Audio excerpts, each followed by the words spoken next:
Dr Jacqueline Harding. I'm known as a child development expert, and I particularly research and talk about screen-based activities and work on children's TV shows. And I'm also senior lecturer at Middlesex University. Oh, brilliant.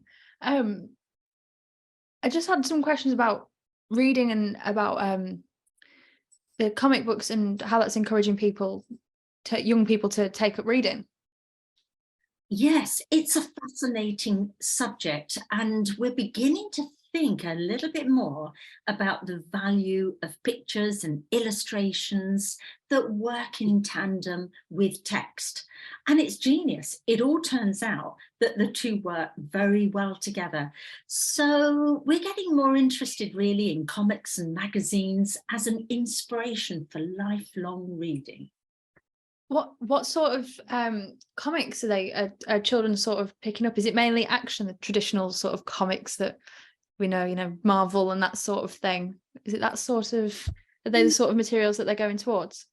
Well, it's anything that's aspirational. It may be a superhero, like, I don't know, Mickey Mouse can even be a superhero, or Star Wars or Marvel, or it could be one that they identify with, they want to be like, or ignites their imagination. The Disney magazines, as you know, there's a collaboration between Readly, who've just collaborated with Disney to bring over 80 magazines, and of course there's Donald Duck and Disney's Frozen and all those guys that children absolutely adore. And what we're finding is that their interest, their motivation to engage with this online material on an app is also inspiring them to go on read and pick up a book.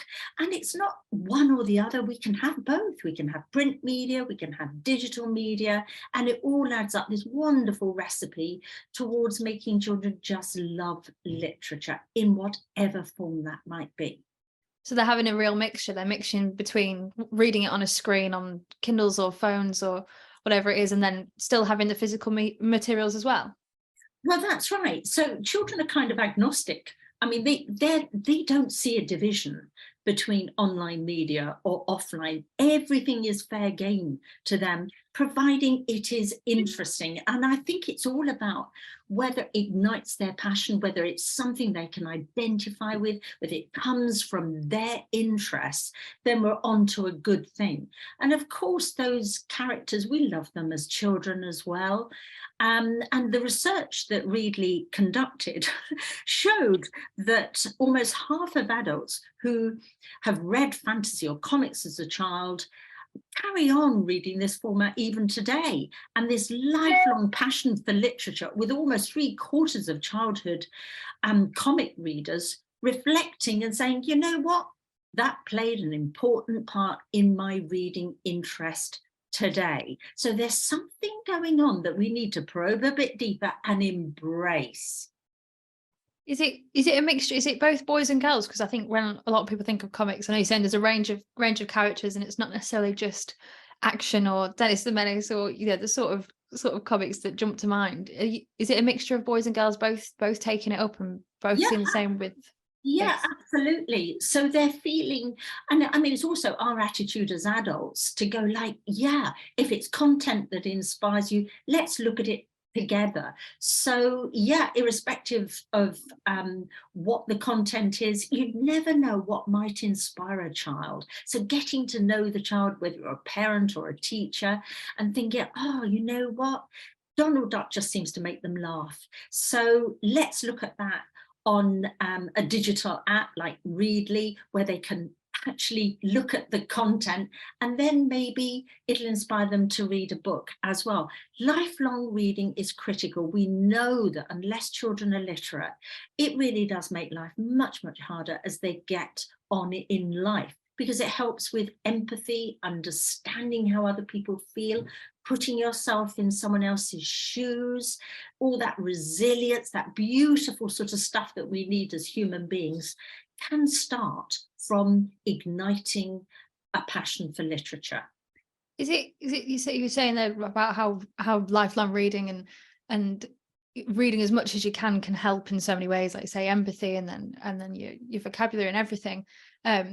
Is this helping post-pandemic? Because I know we saw a lot about reading ages sort of being pushed back through the pandemic. Is this a positive thing then for children to be accessing comics or whatever it is that they're reading to push them forward? It can only be a good thing. It can only be a good thing. And if they gravitate towards comics and magazines, and they're using apps, and they're looking at readly.com, and they're seeing the array of 80 different magazines, they're going to find something that resonates with them. And why not start there? Because I remember, even as a child, so many children in the class where I was at just did not want to look at a book. And as soon as it was rainy playtime, out come the comics, and they would dive on them. So you've got to ask yourself, what's the difference? What's going on here? And there's kind of been this sort of superiority, this quite almost snobbery about text being superior to pictures and illustrations. And the truth of it is they work beautifully together. They work well together. So it's not robbing a child of the ability to imagine and to dream. It's just aiding them to do it. When you think about like Alice in Wonderland and all the different books, they have amazing pictures in there. So it's the same kind of thing that's going on with comics and magazines. Do they have a similar sort of ability to progress through them? You know, saying people comparing it to texts, and traditionally, you'd move up the harder books the older you get. Is there an option with that with comics? Are they, dealing with more complex plots as they get older? And yes, you're right. And because nobody wants to stagnate. And although children like to repeat what they can do because they feel a sense of ownership and power over it, they will progress. So that it could be, I don't know, maybe they watch they're reading High School Musical magazine on Readly, and then they get interested in guitars or reading notation, and off they go for a book. So you never know, everybody's individual pathway, and it's personalized, and we have to respect that we do approach literature from a very different point of view, but there's one common ground, and that is, are they being motivated? Are they interested? Because if you don't attend to something, if you don't give it your attention, you're not going to learn. So if you start with, let's say, High School Musical, and you get a passion for singing or dancing or whatever it is, it's a starting point that can matter. It sounds like it's a brilliant way for them to learn. And are you seeing that they're really taking it on board then? They're really sort of enthusiastic about it? Well, yeah, that's right. And in fact, I wasn't so enthusiastic about it.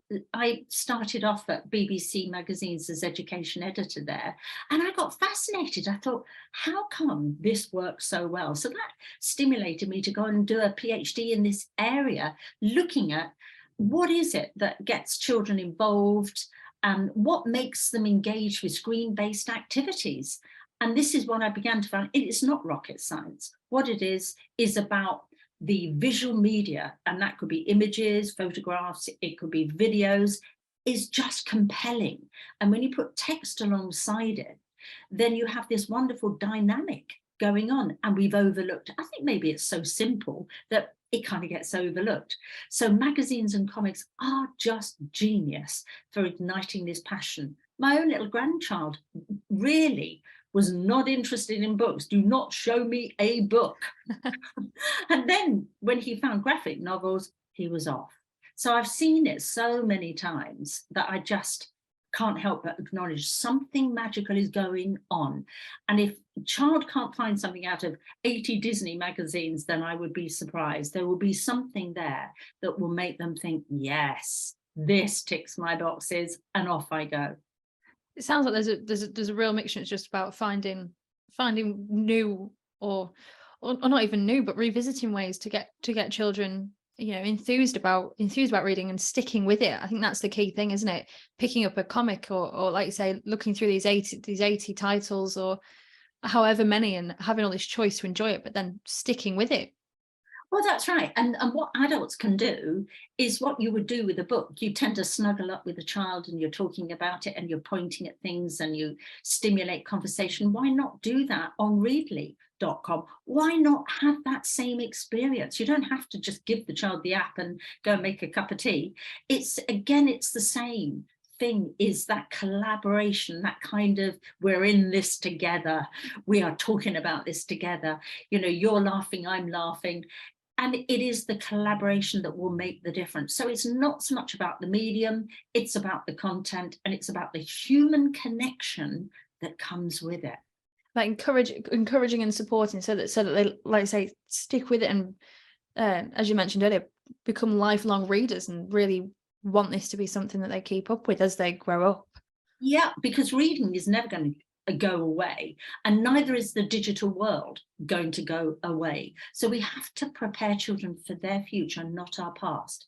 So if they're reading on apps, and they're reading Disney magazines, and they're also reading print media, and they're looking at movies, and they're interpreting those images, and they're interpreting text, that is going to be the way forward. So jobs are going to be in this area. You know, we can't kind of just say, well, it's only print and nothing else. You know, we're really not helping children if we're just saying it's only books, forget everything else. So yeah, embrace every kind of way of getting children into reading. Well, it sounds great, and like you say, you've seeing a response of children really staying with reading, and picking up a book in any form or any comic or things like that, really, like as you say, do have that positive effect. And it's great to see that happening. Yeah, absolutely. I'm thrilled actually to read the research that Readly have conducted when they've collaborated with Disney around these 80 magazines. It's just heartwarming. It just makes you kind of relax and think, oh, thank goodness children get a chance to read in different ways and for it to be valued as well.